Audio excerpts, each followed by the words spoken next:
Selamat datang di channel Simar Imam. Sembari mendengarkan tinggalkan like dan komentarnya bosku. Jangan lupa pasang headset kalian. Siapkan kopi dan camilan. Lupakan pahitnya kehidupan. Mari kita dengarkan sambil rebahan. Kembalinya Sang Raja. Bab 937. Sampai batas tertentu, perkataan Zhang He juga masuk akal. Hanya saja dia salah mengartikan maksud Su Chen, dan hasilnya sangat berbeda. Karena yang dikatakan Su Chen bukan kepada Xiao Ning, melainkan kepada kedua petugas itu. Saya mengerti, Tuan Su. Kedua petugas itu memberi hormat kepada Su Chen dengan hormat standar militer, dan kemudian memerintahkan. Jujurlah dan berdirilah di pojok. Seseorang akan datang nanti dan akan membawamu pergi. Bingung. Semua orang di ruangan itu tercengang. Sejak kedua petugas itu memberi hormat kepada Su Chen, semua orang di ruangan itu tercengang. Awalnya, mereka mengira kedua petugas itu kebetulan lewat dan melihat suara perkelahian di dalam rumah, jadi mereka bergegas masuk. Namun mereka tidak pernah menyangka bahwa kedua orang ini benar-benar ditemukan oleh Su Chen. Melihat ini, saudara Long dan keluarga Zhang patah hati. Apa latar belakang teman Chen Tianyu hingga mampu memimpin orang-orang dari wilayah militer? Tanda seru. Menilai dari ini, orang-orang di keluarganya setidaknya harus berada di level jenderal. Chen Tianyu juga bingung. Dia tahu bahwa Su Chen sangat kuat, tetapi dia tidak berharap menjadi begitu kuat. Tianyu, kita semua adalah satu keluarga. Meskipun kita pernah bertengkar sebelumnya, kamu tidak bisa memungkiri kami. Hidung Zhang He penuh air mata dan dia berlutut di depan Chen Tianyu. Sudah mencapai titik ini. Jika Anda tidak mengatakan sesuatu yang baik, Anda benar-benar akan terbunuh. Ya, kakak ipar, saya telah melakukan banyak kesalahan di masa lalu, dan itu semua salah saya. Jangan khawatir, saya akan menjual rumah itu sekarang dan mengembalikan 1 juta kepada Anda. Saya pasti akan melakukannya tidak default di atasnya. Benarkan? Kakak ipar, kamu tidak bisa memiliki pengalaman yang sama denganku. Tubuhku masih kuat dan aku masih bisa bekerja untukmu ketika aku datang ke rumahmu di masa depan. Kata mertua.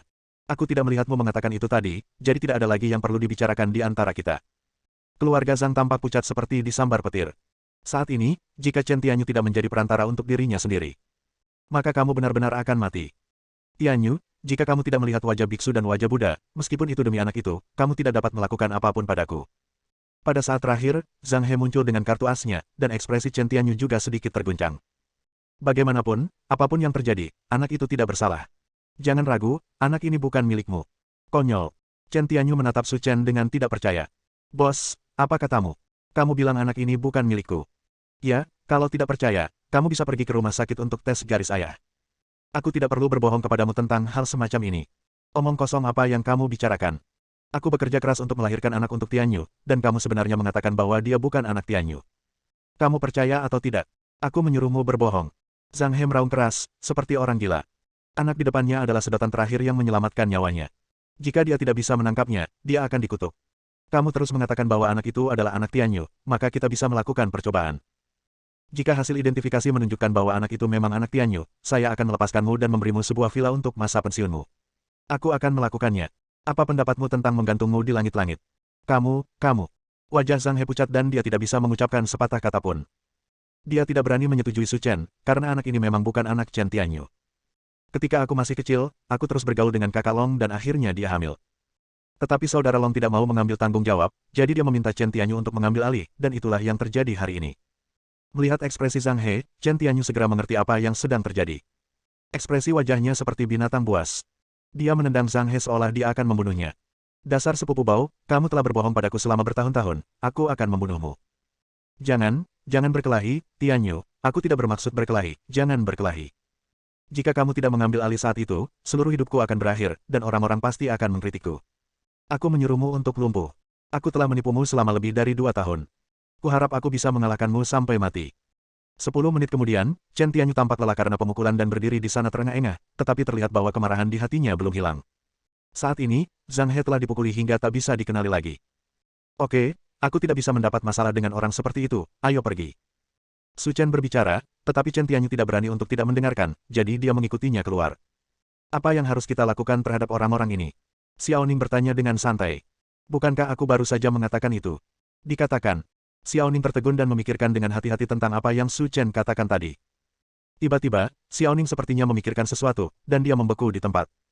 Karena Su Chen baru saja mengucapkan sepatah kata pun. Menggantung. Saat ini, tidak hanya Xiao Ning yang memikirkannya, tetapi orang lain juga memikirkannya. Kedua petugas itu gemetar. Saya awalnya berpikir untuk menyerahkan orang-orang ini ke polisi setempat. Tanpa diduga, Su Chen begitu kejam dan ingin langsung menggantung orang-orang ini. Dia memang seseorang yang bisa membuat kepala suku tua mengambil inisiatif untuk menerimanya. Saya mungkin tidak akan pernah bisa mempelajari metode kejam seperti itu seumur hidup saya. Meski metodenya agak kejam, Xiao Ning tidak membantah. Dia berasal dari brigade pengawal, jadi metode pembunuhan seperti ini bukanlah apa-apa. Suara hantu menangis dan melolong datang dari dalam rumah, tapi menghilang setelah beberapa menit. Orang-orang terkutuk itu semuanya mati, jadi suasana menjadi sunyi. Sedangkan untuk anak tersebut, Su Chener telah memerintahkan salah satu petugas untuk mengirimnya ke panti asuhan.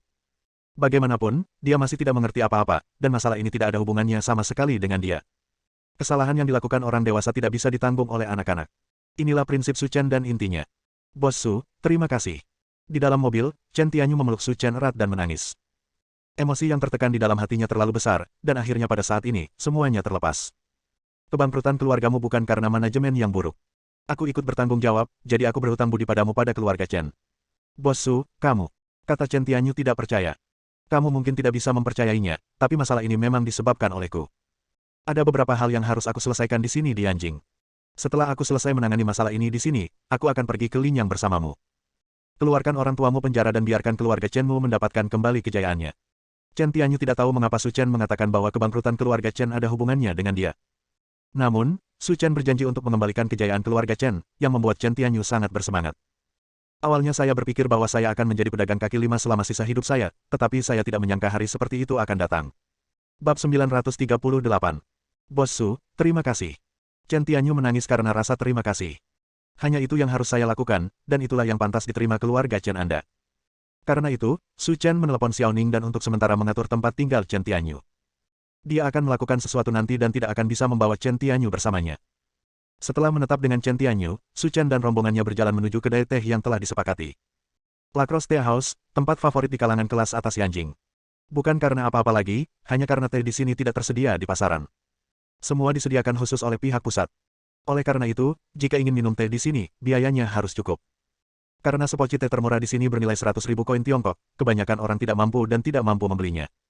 Di lantai 5 kedai teh Lacrosse, tidak ada seorang pun di seluruh lantai. Namun di sudut lantai 4, 4 tentara bersenjata berdiri menjaga gunung emas dan perak, bahkan seekor lalat pun tidak bisa terbang masuk. Namun jika dicermati, Anda akan menemukan bahwa keempat prajurit ini bukanlah orang biasa. Mereka semua adalah seniman bela diri. Dan mereka semua telah mencapai level Wuzong. Dari sudut pandang kekuatan murni, mereka dan Xiao Ning adalah master dengan level yang sama. Namun Xiao Ning yang berada di level Wuzong sudah mencapai posisi kombatan langsung di brigade pengawal. Tapi mereka tetap saja tentara yang menjaga. Bukan karena fondasinya tidak kuat atau bakatnya tidak cukup, melainkan karena orang yang duduk di lantai 5 memiliki status yang jauh lebih tinggi daripada orang biasa. Bahkan mantan pemimpin brigade pengawal setengah lemah di depannya. Saat ini, di kotak terdalam di lantai 5, ada seorang lelaki tua berambut perak sedang duduk. Di sisi kanannya, ada radio kuno yang memainkan peran mengakali Gunung Weihu. Nama orang tua itu adalah Yang Tianlin, bapak pendiri Tiongkok. Dia menghabiskan seluruh hidupnya di militer dan mencapai prestasi yang tak tertandingi. Selama bertahun-tahun, dengan mengandalkan intrik dan metode berdarah besi, dia secara bertahap mencapai puncak kekuasaan, dan dihormati serta menyerah oleh ribuan orang. Tuan, Su Chen dan saya sepakat untuk bertemu pada jam 5. Ini sudah jam 6, dan dia belum datang. Dia menganggap dirinya terlalu serius. Jangan khawatir, anak muda itu sombong, saya mengerti.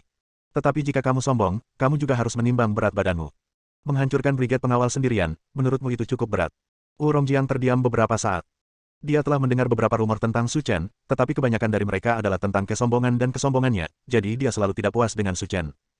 Saat ini, langkah kaki terdengar di luar koridor, dan Yang Tianlin mematikan radio.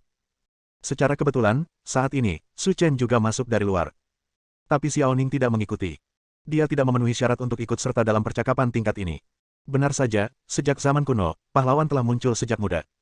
Dia benar-benar orang yang berbakat. Yang Tianlin tersenyum. Su Chen memandang Yang Tianlin dengan hati-hati dan menemukan bahwa tidak ada aura superioritas dalam dirinya. Lebih mirip tipe orang tua yang suka berjalan-jalan dengan burung di halaman Yanjing. Karena sesuatu, saya tertunda.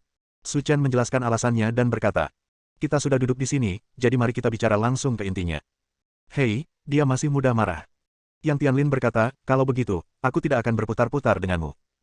Dengan mengatakan itu, Yang Tianlin mengeluarkan selembar kertas dari samping kursinya dan mendorongnya ke depan Su Chen. Ketika dia membukanya, Su Chen menemukan ada nomor di kertas itu, 76. Selain itu, tidak ada yang lain. Apa artinya ini?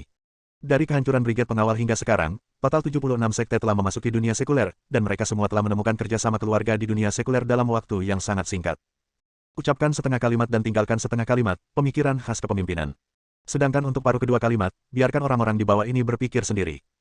Jika Anda memahaminya, Anda adalah bawahan yang luar biasa. Jika Anda tidak memahaminya, tidak ada gunanya mengembangkannya. Tapi Su Chen jelas tidak mempercayai akunnya. Bicaralah dengan jelas. Faktanya, Su Chen tahu apa maksud Yang Tianlin, tetapi dia tidak mengatakannya karena dia tidak ingin tergoda olehnya. Jika Su Chen mengetahui maksud Yang Tianlin sesuai dengan niatnya, maka dia akan dirugikan dalam wawancara ini dan akan sulit untuk mundur. Oleh karena itu, Su Chen mengajukan pertanyaan dengan sadar, yang membuat gigi Yang Tianlin gatal. Anak ini benar-benar duri. Maksud saya sederhana sekali. Anda kuat dan bisa dikatakan orang nomor satu di dunia sekuler. Kalau Anda maju, menurut saya Anda harus bisa menekan penyebaran kejanggalan tersebut. Yang Tianlin memegang cangkir itu dengan ekspresi rendah, jika situasi dibiarkan berkembang, situasi di dunia sekuler tidak akan baik. Jadi saya harap Anda dapat maju dan mengendalikan situasi ini, sehingga dapat mengembalikan Tiongkok ke tempat yang murni. Senyuman muncul di bibir Su Chen. Pikiranmu sangat naif. Aku tidak punya banyak waktu untuk melakukan hal-hal merepotkan ini. Kamu telah menemukan orang yang salah. Nak, apa yang kamu bicarakan? Tahukah kamu siapa orang yang duduk di depanmu? Sebaiknya kamu berhati-hati dengan apa yang kamu katakan. Hutong. Su Chen mengangkat tangannya dengan lembut, dan kekuatan yang kuat membuat Wu Rongjiang terbang menjauh. Anjingmu sepertinya tidak memahami peraturan dengan baik. Aku akan memberimu pelajaran. Yang Tianlin sedikit mengernyit. Mereka mengatakan bahwa memukuli seekor anjing tergantung pada pemiliknya. Sekarang dia memukul Xiao Wu di depannya. Ini tidak memberinya wajah apapun. Yang Tianlin menyadari bahwa meskipun Su Chen masih sangat muda, dia harus memperlakukannya sebagai lawan dengan level yang sama. Jika tidak, kemungkinan besar Anda akan gagal. Dalam bisnis, itu semua soal bola balik. Sungguh tidak masuk akal memintamu banyak membantuku jika aku hanya mengatakannya dengan sia-sia. Jadi, aku sudah menyiapkan hal lain untukmu. Su Chen tersenyum dan berkata, ini seperti sikap negosiasi. Yang Tianlin tertawa terbahak-bahak, dia telah menunggunya. Sesuatu. Rahasia inti dunia seni bela diri Tiongkok, harta rahasia di Gunung Salju Naga Giok. Harta karun. Ekspresi Su Chen menjadi serius. Karena dia ingin berlatih teknik kaisar naga bawaan, yang paling dia butuhkan adalah sumber daya budidaya tingkat lanjut semacam ini. Ini berita tentang harta karun rahasia. Yang Tianlin mendorong gulungan kertas yang sudah menguning ke depan Su Chen, tapi saya sarankan Anda kembali dan membacanya lagi. Su Chen mengangguk. Pada level Yang Tianlin, dia tidak percaya Yang Tianlin akan mempermainkannya. Ada begitu banyak sekte sekarang. Lebih dari setengahnya keluar dari dunia seni bela diri kuno untuk mendapatkan sumber daya dunia sekuler. Kemudian sisanya kemungkinan besar untuk harta rahasia di Salju Naga Giok. Jika kamu benar-benar ingin mencarinya, bersiaplah, kamu akan memiliki banyak musuh. Bab 939. Su Chen tidak menolak dan mengembalikan kertas yang menguning itu ke sakunya. Melihat sikapmu saat ini, sepertinya kamu tulus. Kenapa aku tidak memilikinya sebelumnya? Ini agak melenceng. Setelah mendapatkan apa yang diinginkannya, Su Chen tidak terburu-buru pergi. Karena dari percakapan tadi, dia mendapat informasi penting lainnya. Yang Tianlin mengetahui bahwa selama periode ini, total 76 sekte dari dunia seni bela diri kuno datang ke dunia sekuler. Hal ini juga menunjukkan bahwa dia memang memiliki saluran dan metode lain untuk memantau setiap gerakan di dunia seni bela diri kuno. Oleh karena itu, energi dan kekuatan di tangannya lebih besar dari yang dia bayangkan. Kita sudah bicara sejauh ini. Apakah kamu masih tertarik untuk duduk dan ngobrol denganku?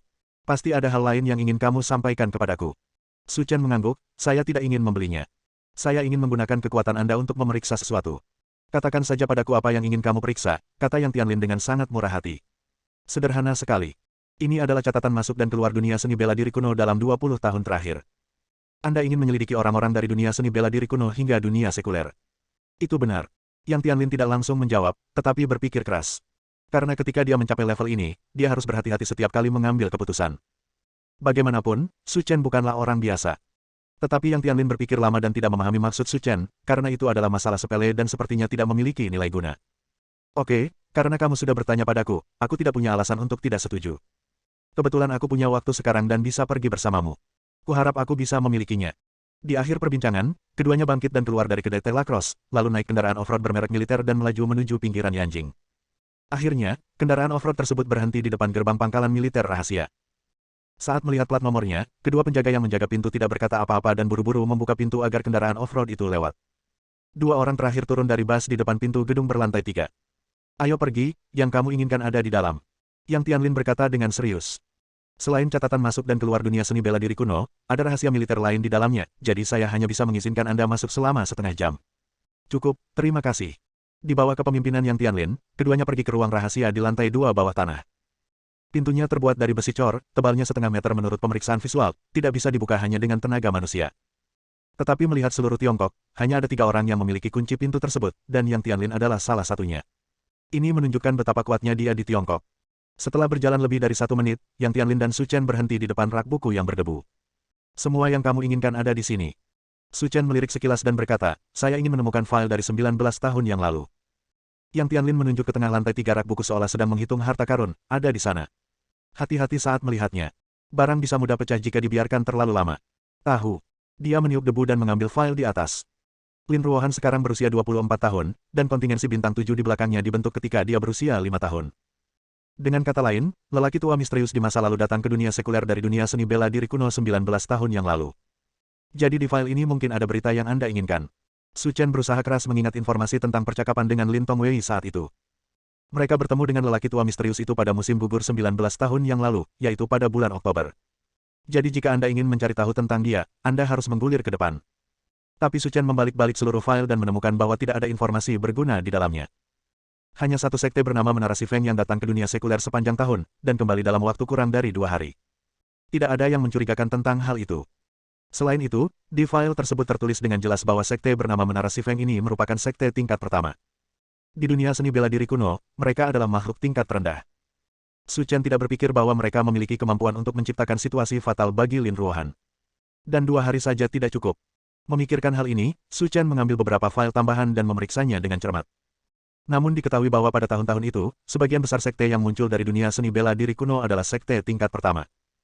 Hanya ada 2 sekte tingkat kedua di sana-sini, tapi meski begitu, mereka tidak memiliki kemampuan untuk melakukan hal seperti itu. Alis Su Chen berkerut, dan ekspresi serius di wajahnya seperti bongkahan es yang tidak bisa dicairkan. Hasil ini jauh di luar ekspektasinya karena tidak ada keuntungan sama sekali. Apakah kamu yakin semua catatan masuk dan keluar ada di sini? Saya yakin setiap 2 tahun sekali, brigade pengawal saat itu akan memilah file seperti itu dan mengirimkannya, dan tidak akan ada penundaan 1 tahun. Mata Su Chen berputar, menunjukkan kebingungan. Maksud Anda, file-file ini sebenarnya dikumpulkan oleh brigade pengawal, dan Anda hanya menyimpan dan mengumpulkannya atas nama Anda, bukan? Ya, itu artinya kamu tidak berperan apapun dalam mengumpulkan informasi ini. Semuanya dioperasikan oleh brigade pengawal dari belakang. Itu benar. Tetapi orang-orang di dunia seni bela diri kuno jauh lebih kuat daripada brigade pengawal. Bagaimana mereka bisa memenuhi syarat untuk membiarkan orang-orang ini meninggalkan nama dan informasi mereka dengan patuh? Sebenarnya ini sangat sederhana, menurutku kamu harus mengetahuinya. Yang Tianlin berkata, di brigade pengawal, ada 2 pertahanan yang sangat kuat, yaitu formasi Kunlun dan meriam energi spiritual. Anda juga seharusnya sudah merasakan kekuatan mereka, meskipun menggunakan benda-benda ini tidak cukup untuk membunuh dunia seni bela diri kuno. Itu cukup untuk mengancam mereka. Dalam hal ini, orang-orang di dunia seni bela diri kuno tidak ingin berkonflik besar dengan brigade pengawal, dan mereka hanya meninggalkan pesan sederhana, jadi mengapa tidak melakukannya? Su Chen mengangguk, apa yang dia katakan masuk akal. Sekalipun orang-orang di dunia seni bela diri kuno bangga dengan bakat mereka, mereka bukanlah pembunuh. Tapi setelah mendengar kata-kata yang Tianlin, ekspresi Su Chen terdiam. Tidak ada hal berguna yang dapat ditemukan sekarang, yang berarti petunjuk ini telah rusak. Tapi Su Chen benar-benar tidak bisa memikirkan orang lain selain orang-orang dari dunia seni bela diri kuno yang bisa melakukan hal seperti itu. Sudah hampir waktunya, kita harus keluar. Yang Tianlin mengingatkan. Oke, terima kasih banyak. Ketika orang-orang kembali ke kendaraan off-road, mereka melihat Su Chen menundukkan kepalanya sambil berpikir keras. Jika kamu masih belum menyerah, aku bisa mengajakmu bertemu seseorang. Bab 940. Siapa? Su Chen bertanya dengan tergesa-gesa. Ada orang yang berdedikasi di brigade pengawal saat itu yang bertanggung jawab atas masalah ini. Jika Anda tidak menyerah, saya dapat mengajak Anda bertanya. Jika Anda tidak dapat menemukan informasi yang Anda inginkan darinya, saya tidak akan melakukannya. Ada jalan. Oke, waktunya bekerja. Karena hari sudah gelap dan masih banyak waktu, Yang Tianlin memerintahkan seseorang untuk pergi ke gedung keluarga di wilayah militer Yanjing. Setelah dia pensiun, saya mengatur agar dia tinggal di sini untuk masa pensiunnya. Kadang-kadang saya datang untuk minum bersamanya ketika saya sedang ingin minum anggur. Saya tidak menyangka hari ini, sesuatu yang serius akan terjadi padanya. Yang Tianlin berkata sambil tersenyum. Kerja bagus. Tak lama kemudian mobil tersebut sampai di gedung keluarga daerah militer Yanjing. Di halaman, Su Chen melihat seorang lelaki tua berambut pendek, berbaring di kursi goyang dan mengipasi dirinya dengan kipas angin. Di sebelahnya terdapat meja persegi dengan sepoci teh kental dan sebotol wine tua yang sudah direndam hingga berubah warna menjadi merah. Pemandangan seperti ini bisa dibilang santai dan harmonis kota baja dan beton. Namanya Bi Yunling, dan dia adalah spesialis pencatatan di brigade pengawal. Su Chen mengangguk sebagai jawaban. Hei, Lao Yang, jika kamu tidak ada pekerjaan, kamu datang menemuiku untuk minum. Kebetulan aku bosan di sini. Kamu orang tua, kamu minum sepanjang hari. Yang Tianlin tersenyum dan memarahi, saya bisa minum anggur kapan saja. Saya datang kepada Anda hari ini untuk berbisnis. Bisnis. Bi Yunling tertegun, kamu benar-benar bisa bercanda. Separuh tubuhku hampir terkubur di dalam tanah. Apa yang bisa kamu lakukan padaku? Mungkinkah kamu ingin aku memimpin pasukan berperang di garis depan? Jangan bercanda. Saya membawa adik laki-laki ke sini hari ini. Dia ingin memeriksa catatan masuk dan keluar brigade pengawal. Kamu seharusnya tidak bisa menemukanku dalam masalah ini. Bukankah semua berkas dari tahun itu sudah diserahkan ke staf umummu? Jika aku ingin memeriksa catatan masuk dan keluar, aku bisa mencarimu saja. Itu benar, tapi kamulah yang bertanggung jawab saat itu. Lebih praktis menanyakan beberapa hal padamu daripada membaca file itu. Ekspresi Bi Yunling agak tidak wajar, apa yang ingin kamu periksa? Saya ingin menyelidiki catatan masuk dan keluar dari 19 tahun yang lalu. Semakin detail semakin baik. Kamu ingin menyelidiki catatan dari 19 tahun yang lalu. Ekspresi Bi Yunling berubah drastis, dia tidak menyangka Su Chen akan menanyakan pertanyaan tajam begitu dia muncul. Semua yang saya tahu tertulis di file. Bahkan jika Anda datang untuk bertanya kepada saya tidak punya apa-apa untuk dikatakan. Saya khawatir perjalanan saya akan sia-sia. Su Chen mengangkat alisnya dan menatap Bi Yunling. Tidak ada keraguan bahwa dia berbohong. Pasti ada hal lain yang disembunyikan dari dirimu. Su Chen berjalan menuju Bi Yunling, memindahkan bangku kecil dan duduk di depannya. Saya tidak tahu apa yang membuat Anda begitu tertutup tentang apa yang terjadi 19 tahun yang lalu, tapi masalah ini sangat penting bagi saya dan saya harus mengetahuinya.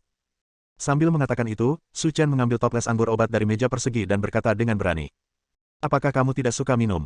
Hari ini aku akan minum bersamamu. Jika kamu membuatku mabuk, aku akan berbalik dan pergi dan tidak pernah menyebutkannya lagi. Tetapi jika kamu mabuk, aku akan menceritakan semuanya padamu. Katakan padaku apa terjadi saat itu. Anak muda, izinkan saya menasihati Anda, sebaiknya jangan bertingkah seperti pahlawan di sini. Ini anggur tulang harimau yang saya buat sendiri, dan sudah lebih dari 3 tahun. Bahkan saya hanya bisa minum 2 gelas, dengan perawakan kecil Anda. Aku mungkin akan pingsan setelah 1 kali menghirupnya. Jika kamu hanya membicarakannya tanpa mempraktikkan triknya, bagaimana kamu akan tahu jika kamu tidak mencobanya, kata Su Chen sambil tersenyum. Bi Yunling memutar matanya. Meski sudah tua, otaknya masih bagus. Anak di depannya dibawa oleh Yang Tianlin, dan identitasnya pasti luar biasa. Berdasarkan hubungan mereka berdua selama bertahun-tahun, saya tidak bisa terlalu tegas dengan apa yang saya katakan. Tapi mungkin merupakan pilihan yang baik untuk membiarkan dia berhenti dengan minum. Anak muda, izinkan saya memberitahu Anda sebelumnya. Anggur saya berbeda dari yang dibeli di luar. Ini sangat kuat. Sebelum Anda bertaruh, sebaiknya santai saja. Jika Anda tidak percaya, tanyakan pada Laoyang, Dewa Anggur, pecandu alkohol, dan orang suci anggur di wilayah militer. Orang-orang seperti ini, di depan anggur tulang macan saya, pada dasarnya menuangkan segelas, dan ketika saatnya tiba, jangan katakan bahwa saya menindasnya. Yang kecil saat mereka mabuk. Su Chen tidak menjawab, tapi bertanya. Aku ingat kamu baru saja mengatakan bahwa kamu hanya boleh minum 2 minuman, kan? Benar, melihat keseluruhan Yanjing, dalam hal minum, aku, Bi Yunling, berada di peringkat kedua, tapi tidak ada yang berani menduduki peringkat pertama. Meskipun 2 minuman tidak banyak, itu bukanlah sesuatu yang dapat ditanggung oleh orang biasa. Oke, aku hanya ingin kamu bicara. Su Chen mengambil toples anggur tulang harimau dan membuka tutupnya. Aroma anggur yang kuat keluar, membuat mata Su Chen berbinar. Ini benar-benar anggur yang enak. Yang Tianlin dan Bi Yunling sama-sama tercengang, bertanya-tanya apa maksud Su Chen. Apa yang ingin dilakukan anak ini? Su Chen tidak banyak bicara, tapi memegang anggur tulang harimau Tanzi dan meminum semuanya ke dalam perutnya. Dalam waktu kurang dari 1 menit, sebotol anggur dituangkan ke perut Su Chen. Adegan ini juga mengejutkan Yang Tianlin dan Bi Yunling. Dia benar-benar meminum semuanya. Anggur yang enak. Su Chen menyeka noda anggur dari sudut mulutnya dan berkata dengan gembira. 2 minuman adalah batasmu. Sekarang setelah aku menyelesaikan semua ini, tidak perlu lagi mengatakan siapa yang menang dan siapa yang kalah. Tidak. Bi Yunling tercengang. Dia meminum sebotol anggur. Sekarang kamu sudah mengaku kalah, ceritakan padaku semua yang terjadi saat itu. Ekspresi Bi Yunling sedikit berubah, dan akhirnya dia menghela nafas. Sebenarnya ada sesuatu yang terjadi 19 tahun yang lalu, tapi saya tidak menuliskannya di file karena saya takut mati. Takut mati. Kalimat ini mengejutkan Su Chen dan Yang Tianlin. Bi Yunling adalah anggota Brigade Pengawal saat itu, Brigade Pengawal sedang berada di puncaknya dan berada di puncak dunia seni bela diri Tiongkok. Jangan khawatir, dengarkan aku pelan-pelan. Tugas saya saat itu adalah mencatat orang-orang dari dunia seni bela diri kuno hingga dunia sekuler. Karena saya ditempatkan di pintu masuk dan keluar, setiap orang yang keluar dari sana tidak bisa lepas dari pandangan saya. Selama bertahun-tahun, kebanyakan orang dari dunia seni bela diri kuno hingga dunia sekuler berasal dari sekte tingkat pertama, tetapi ada juga saat-saat yang tidak terduga. Kadang-kadang, 2 orang dari sekte tingkat kedua akan keluar, tetapi ini sangat jarang. Sejumlah kecil, dan Anda seharusnya mengetahui situasi ini di database bawah tanah staf umum. Su Chen mengangguk. Apa yang dilihatnya hampir sama dengan apa yang dikatakan Bi Yunling. Namun, 19 tahun yang lalu, seorang pria misterius keluar dari sana. Saya tidak tahu kekuatannya, tapi saya yakin dia berkali-kali lebih kuat daripada siapapun dari sekte tingkat kedua. Bersambung.